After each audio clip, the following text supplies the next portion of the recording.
So guys, hello. People recently have been talking about how the Broodlord apparently has longer range when target firing units. It's always been the case that you can kind of shoot with the Broodlord, pull out of range, and the shot will still fire because the Broodlings kind of separate from the Broodlord. Broodlord takes a long time to actually throw its attack, and then they'll shoot. So you can kind of like barely enter attack range, pull out, barely enter attack range, pull out. So most of the time, the Broodlord has an effective attack range of a lot longer than its normal attack range. This is something we've known for a long time. However, apparently if you target fire, it goes up to like insane levels. If you target fire, and we've seen it recently with like mass Broodlord versus mass Thor, you can target fire a Thor and never even enter the Thor's range for even a moment, to the point where you're actually attacking from like 12 or 13. Some people are saying 14 or 15 effective range, but I think they mean after you've pulled back.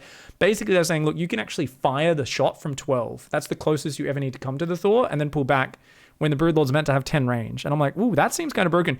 Not just that, we've also found out Raven anti-armor missile doesn't increase the splash damage from libs on air units versus Zerg.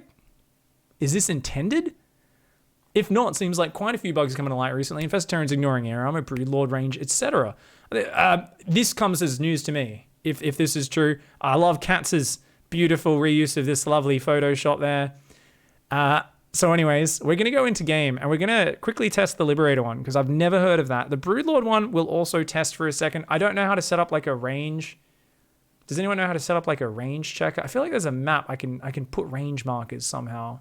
I don't know if there's a setting in this map or a different map for it. Anyways, we can first of all just test out the Liberator.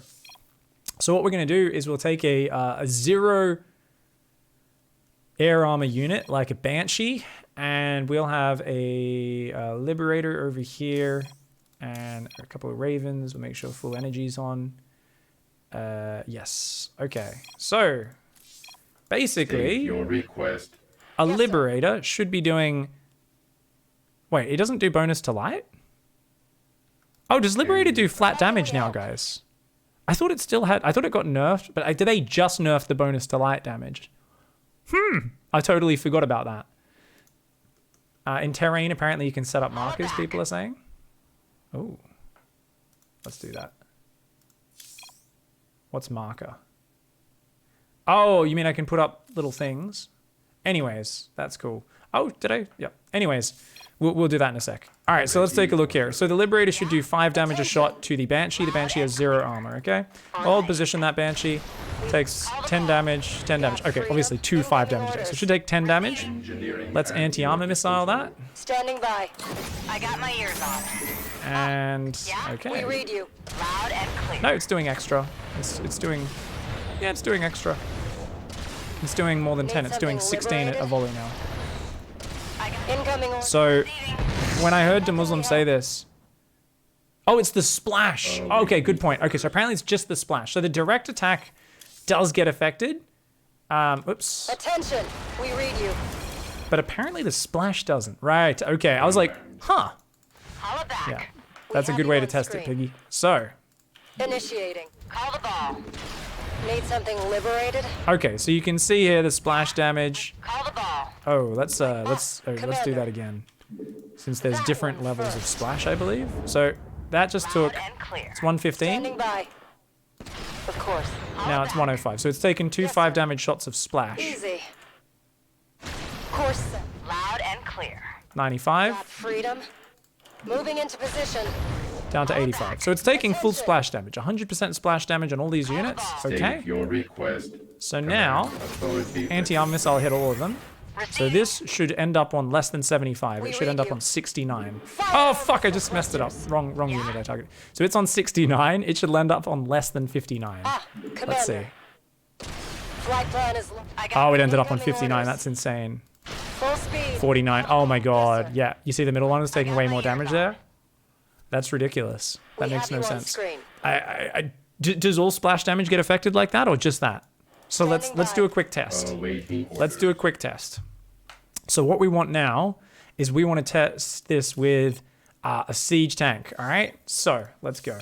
So what we want to do is we want to use. Oh, actually, sorry. We need another unit. So we need 2 Thors. There we go. So let's see. Is all splash damage counted as spell damage and therefore immune to armor? Okay, baby. Let's check. If so, that's fine. This is intended behavior. How can we help? I didn't know this was the case, though. Here, click. Okay, so we just did Hit me. bunch of. Oh man, this is gonna be really hard to calculate though with that, right? What's something that does less splash damage? What's something that does more? We can't test it with Storm, guys. That's a spell. Spells aren't affected by armor. I guess an Archon would be a bit easier to test this with because the tank's gonna keep shooting. Yeah, let's have an Archon here. Okay. Got something for me? All right, let's get rid of all these units. Just have the Raven available. Battlefield And Got something. I'm wasting away here. wait, oh, we can have them on No allied, problem. can't we? That's how we'll do this, so they don't kill each other. Allied, allied, allied. Can we allied? Don't know if we can ally these units. Anyways, Stick. so that just did 6 splash damage, 6 splash damage. Okay, so that just did 6 splash damage on each shot. To the fight. ready for service. Feel the thunder. Fix me up, will ya? I am 373, I'm waiting. 368, Get me back. 363. Fix me up, will ya? Got some hit. I'm wasting away here. It's taking the exact same damage per shot. It's taking 5 or 6. All So anti-armor doesn't affect splash damage in general. Now, is that just the anti-armor, or does that also go for upgrades? So, that was taking 5 or 6 damage a shot. Let's give them 3 armor upgrades. Do armor upgrades affect splash? I hear you. Scanning back. Fix me up, will ya? And got something They do. for me. It's taking 2 damage a Fix me shot. up, will ya? So armor does affect splash damage, but anti-armor missile does not affect splash damage. Now. Right. I'm wasting away here. I'm so confused. Someone who understands the editor, I mean, that sounds like a bug to me. Right?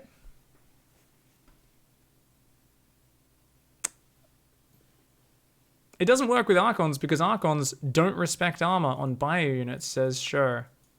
Yes, they do. What are you talking about? Are you saying Archons have a special ability to ignore armor? Since when? They have a bonus to bio, but that's got nothing to do with armor. This is fine. Just seeing if chat has any really good points. So basically, it seems like the anti-armor missile has a weird thing where it just isn't affecting splash damage where it should. So people are saying, how about with armor upgrades, but use anti-armor missile? Well, it's not going to change anything, Dark Knight. We tested them separately. There's no point stacking them on top of each other. Yeah. Oh, armor upgrades were bad because they ignored armor? Guess I was wrong. Archons do not ignore armor, sure. Yeah, that's one of those weird little things that you somehow thought someone told you at some point with 100% confidence in your early days as a StarCraft 2 player, and you believed it. Because you're like, well, this guy's way higher than me. He sounds like he knows what he's talking about. You forgot most people on the internet have no idea what the fuck they're talking about. And as awesome as it is to learn from the community, you shouldn't necessarily trust everything people tell you in a Twitch chat. Archons do not ignore armor. That's a made up thing. You got to remember, some people have no idea what they're talking about, but will still talk very confidently as if they know exactly what they're talking about. Okay, cool. So that's kind of crazy, guys. This really freaks me out. I'm super confused by this. Apparently you can put terrain, by the way, to just do a marker. So we could kind of set up some like mineral patches at range or something like that and see. I don't think we need to. Let's just go back. Let's just kind of go, okay, we've got some Thors. Let's add some Broodlords and check the Broodlord range now. And we can kind of be like, oh, does this feel, like we can attack from further when we do it? A real scientific way of testing this out. We're going to put those on high impact payload, guys. So we're going to hold position them here. Now these Thors, they do have +3 armors. They're not going to die very quickly. These Thors have 11 range. Broodlord has 10 range. Okay, so let's see. So what I used to do is I would kind of clump them up. Now notice this is called magic boxing for anyone who doesn't know. Whenever you click, whenever you have a selection of units, there's an imaginary box around them. Anytime you give them an order outside of the box, they maintain formation. Anytime you click within that imaginary box around them, they will clump up. So anytime you keep giving them kind of move commands like this or underneath them, you'll notice they stack up. So the way I used to do it was I'd just do this. I'd kind of aim it. And what server are we on right now? We're on the Eastern US server. Sorry, guys. Not exactly the smoothest, but you can notice they kind of barely move in range, but they get to fire a volley and then they get to pull out and they can keep doing that. Back and forth, back and forth. However, apparently, we'll just put one there since I've got this lag. And it felt like it in this last ladder game I just played. If you target fire that, you can fire from further. Did you see that? They shot from further. Oh my god. Look at that. They fire from there. It actually, so target firing does actually make, I can't believe I didn't know this. Because just by doing what I was doing before and kind of going into range and then pulling back out, in and out, I was always being super effective with my Broodlords. And I always criticize people for not doing that. And I say, dude, you know your Broodlords can be 1,000 times better if you pull them back after they shoot. But for some reason, they can fire from so much further away. Like, they can fire from an extra range or two. So I obviously this is not a very scientific testing or anything like that, but I'd like someone else to test it more. Someone who's actually going to, you know, set up a proper range finder and everything like that. I think some people have already done it, but this to me is eye-opening. I did not know. So for Zerg players out there, guys, look at that. Never need to enter the Thor range, which means we're attacking from 12 range. And the Broodlord's meant to have 10. So we are actually attacking from 2 range further when target firing. And because you've got this leash range, you're often hanging at 14, 15 range away. Allies have entered combat without you. That's insane. That's crazy. People are saying use a siege tank as a rangefinder just to check. I mean, we can do that, but the tank... Okay. What's our target? The problem is, like, a tank has 13 range, I believe. Give us your best shot. We'll have to put it up here. Let's roll. And then we'll put the Thor just here. So check this. What's that? So we'll put it in line with that. So we'll put it there. Obviously, it's not exact still because we don't know exactly where the edge of that Thor is. Probably the edge of the Thor is what you can target usually. So I think like there should be fine to be very similar. Maybe slightly about there. So basically, that tank has 13 range. So the center of that tank to the edge of that line. So if we can attack from about here, that means we're attacking at 12 range. Let's take a look. Yeah, we're attacking from 12 range. The Reddit post was correct. I wanted to check this before I was sure. I just played a ladder game with a lot of Broodlords, and I noticed whenever I target fight, it felt like they attacked from further. Your allies This have is entered very combat powerful. without you.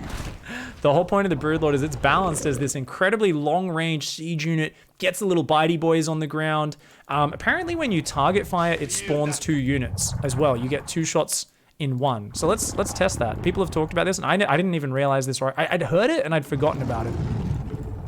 So target fire, we get 2 broodlings off. Awesome. Now, if we don't target fire, apparently you only shoot 1. So we're just going to A-move? No, still. Okay, you always shoot 2 with your first shot. And then with this, oh, right. With your second shot, if you don't go out, your second shot will only be 1. But if you go in and out, you can always do each volley. Each time you expose yourself to risk, you're doing a double broodling shot. Ah, okay. So you're being more effective by waiting for a second broodling to arrive before doing it. I get it. I get it. So by going in and out, you naturally do that. Cool. That's got nothing to do with target firing. So what's target firing? Target firing is selecting the unit itself, Lambda. Yeah, people are asking what's that. So it's literally just actually targeting a unit as opposed to attack moving on the ground and giving a generic order. So if I attack move, sorry, swapping in, then it's going to take a shot or 2. Even if I were to pull back with the attack move, I still would have moved in and taken an attack. By the way, if your opponent's gone mech and you go Broodlords and you don't have Broodling melee upgrades, you can see the Thors just don't die. But if we target fire, we never need to go in range. We can just go in.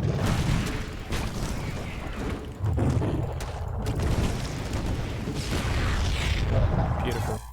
Awesome. Well, that's insane, guys. So that's actually crazy. Really good to know that the Broodlord now, if you target fire, it can actually shoot from further away, which is interesting. So this has always been in the game. I didn't know about it. I knew, I would always be critical of players who didn't micro their Broodlords in and out. I just didn't realize target firing gave that extra boost on top of that. And it definitely seems very powerful. The next patch will add one more range to the Thor, Goomba says in chat. It very well might. I think the Liberator one is more of a problem right now. In terms of, this is clearly, there's a whole thing at the moment. Everyone's upset because Zerg are winning tournaments and it's really hard to take them out in the late game. They kind of just hang on and make Broodlords and make Infestors and hang back and refuse to fight and pick off a unit, pull back, pick off a unit. And it gets really, it's definitely getting a bit stale at the moment. People have gotten so good at using these units. The Neural Parasite is so good as well. You add Fungal, Neural, Viper. It's like already you've got these great spellcasters if you find the right moment to use them with the Viper and the Infestor combined with this Broodlord, and you're just kind of seeing these Zergs refusing to fight and just backing off, picking off a unit, backing off, picking off a unit, and the opponent can't force them to fight. So a lot of people are really frustrated with this. I feel like the Shredder missile, that's just like a shame to have this in the game. Personally, I feel like this has got to be a mistake. We tested it. Normal splash damage is always affected by armor, but Shredder missile, for some reason, the splash damage of that, of units is not affected by it. So Liberators, Archons, Thors, whatever the situation is, if you're using that Raven with a splash damage unit, it's not getting a bonus off that splash, which is just weird. So since I know some people have been saying, it's spell damage, it's not meant to affect it. No, it's not. The Shredder is something which applies an armor demodifier to a unit. That unit should still operate as its normal unit. The damage we're talking about is damage from siege tanks, damage from Liberators, damage from regular units. These are not spell damage. They're being affected by a modifier. There's no spell damage anywhere in that equation. So this was always kind of the super cool move because Liberators aren't great versus anti-air. But if you get enough of them, like 10 plus Liberators, you can run in and just go and do crazy splash damage. So for instance, in late game, there's like the super YOLO move. If a Zerg's playing mass air and doesn't have enough spellcasters guarding them, you could spread your Liberators on like 3 screens and come in with a gigantic surround and just obliterate the Corruptors and Broodlords because they don't have enough time to spread out and the splash damage is too huge. And it was always the biggest move if you could land a Shredder as well. The dream was like, we land a Shredder just before that fight. All the units have +3 splash damage. You'd be like, yeah! And it apparently has never worked. Even if someone's landed that, it was just the regular lib splash that was happening, which is really sad. So that's frustrating to find out. I really hope Blizzard fixes that ASAP. In terms of the Broodlords, I wouldn't mind they remove that Broodlord target fire. You got to be careful because it might reach a point where Thors just obliterate Broodlords. Yeah, I don't know. This is going to be really fascinating. How do you address that problem as the balance team? Because the thing is, if the Thors can shoot the Broodlords, like they do kick their ass, but I feel like you take away that attack targeting and you can still trade pretty okay with your Broodlords. If you use the terrain and you hit from the flank of a line of Thors, you're fighting 2 or 3 Thors with 15 Broodlords. And even if you take a few shots, that's fine. The problem we were seeing is Serral was able to like literally not take any shots and just pick off a Thor, pull back, pick off a Thor, pull back, and not take a single Thor shot. So maybe you take off that target fire or you take off one range. I don't know what you do to fix this as the balance team, but definitely it seems like those Broodlords are attacking from a little bit far away. People are talking about the Infestor and saying that's the bigger problem. The Infested Terrans being this amazing anti-air, fungal, locking armies down. I think it's all very fragile. I think it's only recently we've seen so much of this super late game Zerg, which is, it's interesting. We're also on the biggest map pool of all time. And I believe this is going to be the BlizzCon map pool as far as I know. I personally wish we would see a few of the best maps from each season over the year for BlizzCon. I don't want to see BlizzCon on the current map pool necessarily. I hope I'll be there casting BlizzCon, guys, and I'll love the games no matter what, and it'll still be skill-based and stuff. But at the moment, we've got a huge map pool, and especially in a time where it's ultra late game Zerg that's causing problems, it's Terran players who seem to be struggling a little bit. I kind of look at it and say, man, a couple big maps is fine. Maybe the maps are a bit too big overall, though, and I'm very unsure what you do about this, but I think the maps could be a big part of solving this problem as well. Make the maps a bit smaller. Don't give the Zerg literally just this endless area to cover creep in as like falling back room, because that's the problem. If you try to do a hard push against these Zerg players, they've got so much room to fall back and so much creep spread to fall back on. So it's very hard to kind of push their army up against a wall and force them to fight. I don't know what Blizzard's going to do about it. I know they have their eyes on this. BlizzCon's right around the corner. It's a couple weeks though, so I don't know. I mean, maybe we need at least a bug fix for this Raven anti-armor missile. I don't know what else we're going to do here. I think at the moment there's a lot of community sentiment about like, ooh, we're sick of seeing these insane Zergs win with Infested Broodlord. Can you change it though? Can you change balance right before a big old tournament, the big end of the year? Is that unfair? I don't know. If you do it, you need to do it right now, because we've only got about 3.5 weeks till BlizzCon starts, guys. Which is going to be really exciting, by the way. For those who didn't see, there is an announcement. BlizzCon opening week in Korea. So this is actually really cool news that they're going to have a live audience. It's going to be held in the GSL studios, October 24th to 27th. So 24th, 25th, 26th, 27th, 4 days, a group each day of just awesome play.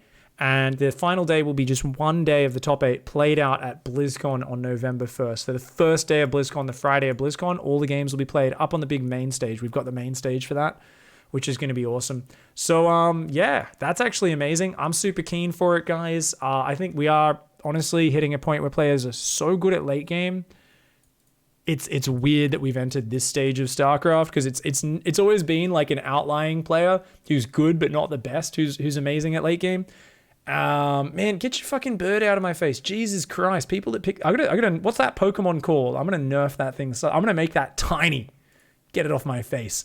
Anyways, yeah, basically, normally there's outlying macro players. Normally you don't have the best player in the world who is that, like, you know, god tier macro player. Normally the guys who've won tournaments in the past are the dudes doing proxy barracks mixed in with good defensive play. It's the dudes who just do a good mix it up, cheese macro, good timing attacks, all that sort of stuff. At the moment, we're seeing players who are unkillable in late game, as well as being able to mix in some timing attacks and some all-ins, winning tournaments. So we'll see how it goes. Thanks for watching, guys. Hopefully we get that Liberator or the Raven Shredder splash damage fixed ASAP. Thanks for watching, guys. If you do enjoy the content, please don't forget to check out the Patreon link down below the stream, and appreciate everyone who's been jumping on and supporting there, as well as subscribing and all that stuff. Have a good night, guys. I love you all. See you next time. Goodbye and good night.